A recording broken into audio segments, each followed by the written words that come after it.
Wow, Anda pesimis, harusnya optimis. Oh ya, saya pesimis yang rasional, Anda optimis yang irasional.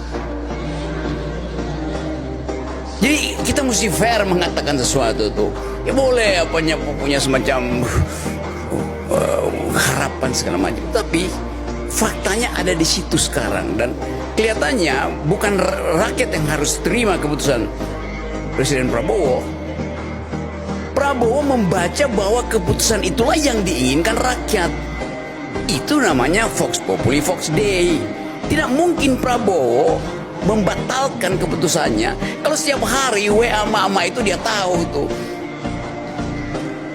piring mak bunyi, bukan karena ada kerupuk ada di situ, tapi karena kena sendok piringnya udah kosong sebelum diisi tuh bunyi.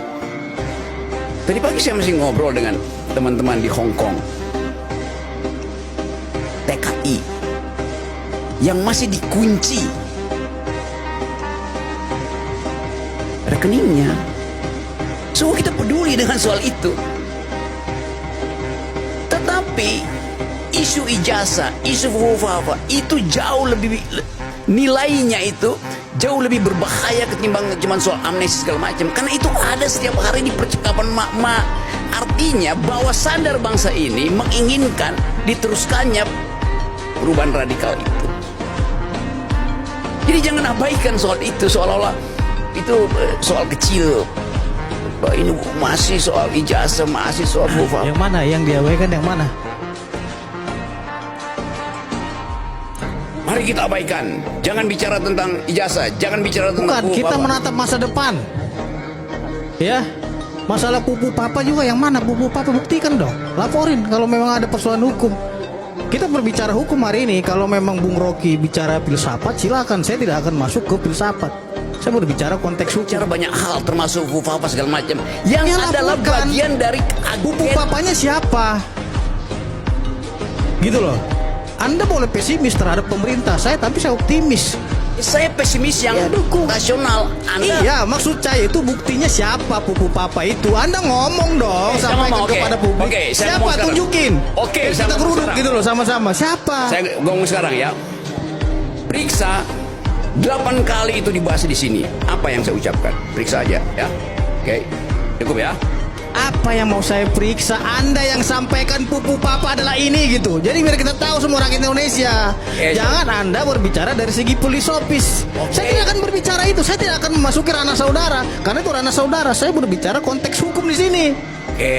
By data. Dan buktinya apa gitu loh. Jangan juga karena memang Anda ahli filosofis, Anda mau menggurui saya dan mengkoreksi omongan saya. Tidak, saya berbicara itu. Tunggu, saya tidak akan berbicara kepada Anda karena saya konteksnya masih bicara dengan Rocky Gerung. Tidak bicara dengan Anda. Saya bukan. Loh, Anda jangan motong dulu dong. Kita belum selesai nih. Anda tadi biar tidak motong. menjadi bias ini karena tuduhan pupu papa ini nama samar. Saya punya bukti pemikirannya nanti ujung-ujungnya ke wakil presiden gitu. Terutama peran peradilan dalam merekayasa kasus lahirnya fufafa. Oke, baik. Closing statement aja. Silakan Bu Rocky. Saya jawab peranannya. Tadi saya bilang sudah 8 kali saya ucapkan itu di forum ini. Yang mana? Sudah 8 kali, cari aja. Oke. Siapa? Anda terang aja sampaikan di sini. Oke. Ini berapa jam lagi nih? Oke. Menonton video-video Anda gitu. Oke, sudah 8 kali berarti. Sampaikan siapa? Oke, saya akan sampaikan sekarang. Oke. Anda mau tunggu 8 Saya tunggu. Oke. Cuma bentar aja satu kata gitu. Siapa namanya? Saya bicara 8 kali. 8 episode, Anda mau tunggu nggak saya ulangi? Saya akan nonton 8 episode Anda. Oke. Waktu buat saya gitu. Anda sampaikan aja simpel biar kita besok. Oh, ibu papa versi Rocky Gerung ini gitu loh. Oke, kalau begitu saya jawab aja. Kalau ada yang keberatan bisa membuat laporan hukum gitu loh. Oke, di ujung pembicaraan saya ini closing statement saya sebutin, dengar dulu ya, oke? Ya, kita udah bicara semua hal dan kita lihat bagaimana kehidupan kita didikte oleh kedunguan itu. Kita tidak berbicara kedunguan di sini, konteksnya pupu papa. Jangan Anda berkaur filosofis. Ya, tadi saya bilang filosofis. Kita bicara hukum, Bos. Beludah. Anda jangan au lagi. ini.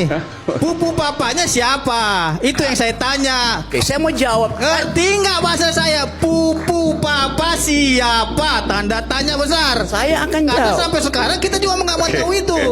Silakan, Pak. Jangan Anda bawa Pelan, pelan. ini. Oke, oke. Ayo, Oke, cukup, Pak. kita bicara ini aja. Oke, siap. Pastian hukum aja gitu loh. Oke, Tuan.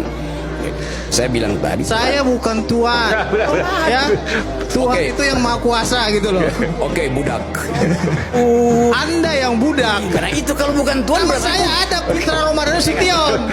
Gitu loh. Ya, Jelas. Oke. Itu nama saya. Udah cukup. Oke, baik. Kalau nggak, saya mau tutup ini. Gitu. Nama Oke, saya ada. terakhir. Bukan namanya nama. Oke. Dari segi hukum gitu loh. saya pelan-pelan sekali. Ya saya juga pelan-pelan karena tadi saudara bilang pupu papa, Pak. makanya kita tagih. Bang Mitra, saya sampai lupa. Pupu Bang papanya Mitra. siapa? Ya, oke. Rocky. Cukup. Oke. Gitu loh. Terakhir, silakan. Saya menghargai saudara. Saya berikan kesempatan terakhir, Gua. Pak Rocky, silakan. Sebelum saya closing nih.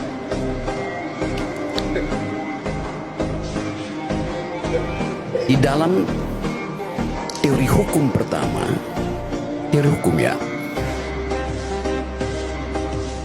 diterangkan oleh Hegel. Dialektika hukum itu berlaku seperti master and slave, tuan dan budak. Dua-duanya saling tergantung. Tidak ada budak kalau tidak ada tuan, tidak ada tuan. Jadi statusnya sama, tuan dan budak itu. Oke, pernah belajar? Saya bisa tanggapi Bang Aiman. Di dalam pasal 184 KUHP, Kitab Undang Hukum Acara Pidana, yang dikatakan alat bukti yang sah itu ada 5. Yang pertama keterangan saksi, ya.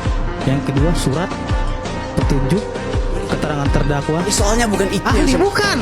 Kita berbicara konteks pembuktian hari ini. Iya, saya Jadi saya tidak akan menyelami pemikiran filosofis saudara. Silakan Anda bicara filosofis. Oke. Tapi saya berbicara konteks karena saya praktisi hukum di sini. boleh nggak apa-apa. Loh, pertanyaan saya simpel saja. Pupu papa itu siapa? Saya mau jawab. Saya menonton 8 episode. Karena itu saya bilang tadi. Sesuai dengan pasal 184 KUHP tadi, tunjukin di antara Oke, keterangan baik. saksi saudara siapa pupu Pak papa. Rocky, terakhir. 2 menit saya berikan kesempatan, setelah itu saya closing. Pelan-pelan nanti di ujungnya saya sebutin. Bukan. Oh, udah. Bang Mitra, sebentar Bang Mitra. Oke, jangan dipotong dulu. Jangan dipotong dulu Bang Mitra, sebentar. Bang Mitra, bentar. Jangan dipotong dulu Bang Mitra. Saya mau. Tanya di mana? Oke. Bukan. Karena dia membawa apa namanya teori-teori dan lain-lain. Nanti saya berikan kesempatan Bang Mitra kalau Bung Rocky nanti menyinggung Bang Mitra. Tapi kalau Bahasa enggak, dia tidak baik, sebut budak dan lain-lain. nanti saya berikan kesempatan. Nanti saya berikan kesempatan. Kalau saya fair, saya berikan kesempatan. Tapi jangan dipotong. Katanya seorang Enggak selesai nanti. Enggak, saya mau selesaikan ini Wajar dengan saya kick Anda. Persatuan Indonesia. Oke. Jangan dipotong dulu nanti kalau saat itu saya Nggak akan tercapai persatuan. Tolong, terus saya minta gitu tolong. loh. Enggak, saya minta tolong. Gimana kita Nanti mau saya berikan persatuan, kesempatan Bang pada Bung Rahman? Mitra. Silakan Bung Rocky. Ah. Jangan dipotong dulu. Karena itu saya kasih klarifikasi. Relasi tuan budak itu setara. Oke, pelan-pelan. Ketiadaan budak menyebabkan tuan tidak berguna. Ketiadaan tuan menyebabkan budak tidak berfungsi. Nah, kesetaraan itu ada di dalam prinsip pertama kalau kita belajar filosofi. Kalau kita belajar legal philosophy, sampai di situ dulu ya, nanti saya lanjut pelan-pelan. Oke. Jadi